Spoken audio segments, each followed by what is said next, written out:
Hello everyone, my self Rucha, welcome back to our channel. आज के इस वीडियो में हम सुप्रीम कोर्ट में जजेस की नियुक्ति यानी अपॉइंटमेंट कैसे होती है और उनको अपॉइंट करते टाइम क्या कुछ चीज़ें हैं जिनका ध्यान रखना ज़रूरी है और वो प्रोसेस क्या कहता है और संविधान में कहाँ दिया गया है, ये सब चीज़ों के बारे में जानेंगे।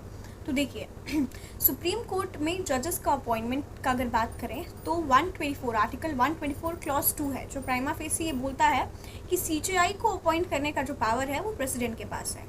और आफ्टर दैट सुप्रीम कोर्ट या हाई कोर्ट के जजेस को जो अपॉइंट करने का पावर होता है वो प्रेसिडेंट अलॉन्ग विद सीजेआई यानी प्रेसिडेंट जो है वो सीजेआई से कंसल्ट करके करते हैं। अब ये पूरी अपॉइंटमेंट प्रोसेस जो 124 क्लॉज 2 में दी गई है ये कैसे फॉलो की जाती है, तो देखिए, जो सीजेआई होते हैं वो अलॉन्ग विद प्राइम मिनिस्टर या वैसे वर्सा बोल सकते हैं prime minister with the consult of CJI चार और उसके साथ ही सीजेआई के अलावा 4 सीनियर मोस्ट जजेस के साथ वो एक कोलिजियम सिस्टम को फॉर्म करते हैं। उस पूरे सिस्टम को कोलिजियम सिस्टम बोलते हैं, जिस सिस्टम के बाद एक नाम पे मंजूरी दी जाती है। उस एक नाम पे जो मंजूरी दी जाती है उसमें कहीं भी किसी के भी ओपिनियन में कॉन्ट्रडिक्शन नहीं होना चाहिए, यानी जो बात शिफ्ट की जा रही है सीजेआई के थ्रू प्रेसिडेंट को, वो यूनानिमसली जो वो जजेस का पैनल है वो एग्री करना चाहिए over that one name. After that one name जब वो एक नाम फाइनल हो जाता है तो उसके बाद जो होता है वो जो प्रेसिडेंट होते हैं वो नाम की घोषणा करते हैं और इस डिक्लेरेशन के बाद जिस भी इंसान का नाम होता है वो फर्दर अपॉइंट किए जाते हैं।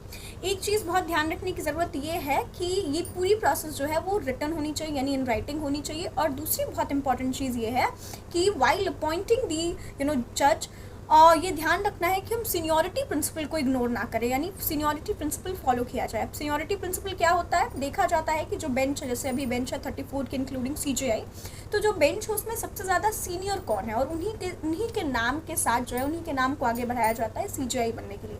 बट इंडियन हिस्ट्री में ऐसा 2 बार हुआ है, प्रिसाइजली 3 बार, लेकिन 2 बार पॉलिटिकली इन्फ्लुएंस्ड माना गया है। तो 2 बार ऐसे हुआ है जब इस प्रिंसिपल को इग्नोर किया गया है। सबसे पहले अगर ये हुआ था तो 1964 में था, जहाँ पे रीजंस बहुत वैलिड थे। बट सबसे पहले बार सेकेंड टाइम हुआ है 1973 में, जब 3 सीनियर मोस्ट जजेस को इग्नोर करते हुए जस्टिस E.N. रे को बनाया गया था सीजेआई। माना गया था कि ये केशवानंदा भारती केस जो था उसको उसके सप्रेशन में कहीं ना कहीं ये रिजल्ट था।